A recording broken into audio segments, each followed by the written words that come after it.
അർജുൻ കല്യാട് ഇപ്പോൾ അവിടെ സാനിയോ കൂടിയുണ്ട്. സാനിയോ, കെ ശൈലജ, PV അൻവർ, രാഷ്ട്രീയ നേതാക്കളൊക്കെ ഇങ്ങോട്ടേക്ക് എത്തുകയാണ്. അനന്തുവിൻ്റെ കുടുംബത്തെ ആശ്വസിപ്പിക്കാനെത്തിയ നേതാക്കളെയും കാണാം. മൃതദേഹം അവിടെ വീട്ടിൽ വെച്ചു കഴിഞ്ഞു. ഇപ്പോൾ കുടുംബത്തെ ആശ്വസിപ്പിക്കാൻ പറഞ്ഞോളൂ. ഇല്ല, മൃതദേഹം വീട്ടിലേക്ക് എത്തിച്ചിട്ടില്ല. ഇപ്പോൾ സ്കൂളിൽ നിന്ന് ഇങ്ങോട്ടേക്ക് കൊണ്ടുവരുന്ന വഴിയാണ്. സ്കൂളിലെത്തിയപ്പോൾ അതിവൈകാരികമായ രംഗങ്ങൾ നമ്മൾ കണ്ടതാണ്. സ്കൂളിൽ കയറ്റുമോ ഇല്ലയോ എന്നത് സംബന്ധിച്ചൊരു സംശയം നിലനിന്നിരുന്നു. പിന്നീട് കുട്ടികളുടെയും അതുപോലെ രക്ഷിതാക്കളുടെയും അധ്യാപകരുടെയും ഒക്കെ ആവശ്യം പരിഗണിച്ചാണ് സ്കൂളിൽ കയറ്റുന്നൊരു സാഹചര്യം ഉണ്ടായത്. ഏതായാലും അവിടെ നിന്ന് ഇപ്പോൾ സ്കൂളിൽ നിന്ന് ഇറങ്ങിയിട്ടുണ്ട്.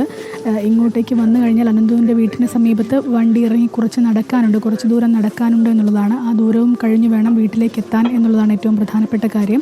ഏതായാലും ഇപ്പോൾ അല്പസമയത്തിനകം തന്നെ മൃതദേഹം ഇങ്ങോട്ടേക്ക് എത്തിക്കും. സ്കൂളിലെ നേരത്തെ നമ്മൾ പോയ സമയത്ത് കണ്ടതാണ്. അധ്യാപകരും വിദ്യാർത്ഥികളും അടക്കമുള്ള എല്ലാവരും വലിയ പ്രയാസത്തിലാണ്. കാരണം അനന്തുവിനെ സംബന്ധിച്ചിടത്തോളം അനന്തു എല്ലാവരോടും വളരെ സൗമ്യനായി ഇടപെടുന്ന, വളരെ പെട്ടെന്ന് എല്ലാവരുമായും കൂട്ടാവുന്ന, എല്ലാവരോടും ചിരിച്ചുകൊണ്ട് മാത്രം സംസാരിക്കുന്ന, നന്നായി പാട്ട് പാടുന്ന മിടുക്കനായ കുട്ടിയായിരുന്നു എന്ന് അനന്തുവിൻ്റെ ക്ലാസ് ടീച്ചറായിരുന്നു, 9ാം ക്ലാസ്സിൽ ക്ലാസ് ടീച്ചറായിരുന്ന ടീച്ചറടക്കം നമ്മളോട് പറയുന്നൊരു സാഹചര്യം ഉണ്ടായിരുന്നു. കഴിഞ്ഞ ദിവസം റിസൾട്ട് വന്നപ്പോൾ മാത്രം 10ാം ക്ലാസ്സിലേക്ക് പ്രവേശിച്ച് ക്ലാസ് തുടങ്ങിയിട്ടേ ഉള്ളൂ.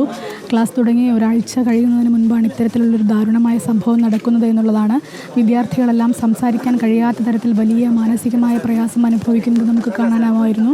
അനന്തു നന്നായി പാട്ട് പാടുമെന്ന് ഞാൻ നേരത്തെ പറഞ്ഞിരുന്നു. അനന്തുവിൻ്റെ പാട്ട് നമുക്ക് നേരത്തെ ടീച്ചർ അയച്ചു തന്നിരുന്നൊരു സാഹചര്യം ഉണ്ടായിരുന്നു. അതായത് സ്കൂളിൽ 9ാം ക്ലാസ്സിലെ അവസാന ദിവസം അവൻ ക്ലാസ്സിൽ വെച്ച് പാടിയ പാട്ടാണ് ടീച്ചർ നമുക്ക് അയച്ചു തരുന്നൊരു സാഹചര്യം ഉണ്ടായത്. ഏതായാലും ഇവിടെ ഇപ്പോൾ അല്പസമയത്തിനകം തന്നെ അനന്തുവിൻ്റെ മൃതശരീരം ഇങ്ങോട്ടേക്ക് എത്തിക്കും. ബന്ധുക്കളൊക്കെ വലിയ പ്രയാസത്തിലാണ്. കാരണം ഒരു തരത്തിലും പ്രതീക്ഷിക്കാത്തൊരു മരണം എന്ന്. ശരിയാണ് സാനിയോ. ഇപ്പോൾ PV അൻവർ പ്രതികരിക്കുന്നു.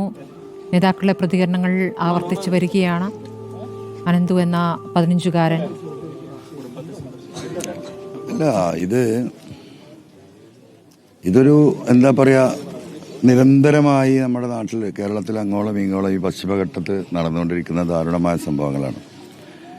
ഇപ്പോൾ ഇതിങ്ങനെ വലിയ കൊട്ടിഘോഷിക്കപ്പെടുന്ന നേതാക്കന്മാരും മന്ത്രിമാരൊക്കെ വരുന്ന ഈ തെരഞ്ഞെടുപ്പുള്ളതുകൊണ്ടാണ്.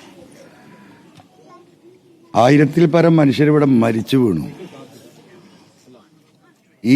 ഈ ഒരു എന്താ പറയുക, 2-3 മാസത്തിനുള്ളിൽ ഈ നിലമ്പൂരിൽ 4 പേര് മരിച്ചു. 3 ആൾ ആന ചവിട്ടി കൊന്നിട്ടും ഒരാൾ കടുവ പിടിച്ചിട്ടും. അപ്പം ഇതിലൊന്നും ഇവിടെ ആർക്കും ഒരു വേദനയില്ല. ഇതാണ് കഴിഞ്ഞ 4-5 വർഷമായി ഞാൻ പറഞ്ഞുകൊണ്ടിരിക്കുന്നത്. കേരളം ഒരു തുറന്നിട്ട മൃഗശാലയാകും. അതിന് പ്രോത്സാഹനം നൽകുന്ന ഗവൺമെൻറ്റാണ് ഇവിടെ ഉള്ളത്. അതിന് പ്രോത്സാഹനം നൽകുന്ന മന്ത്രിയാണ്.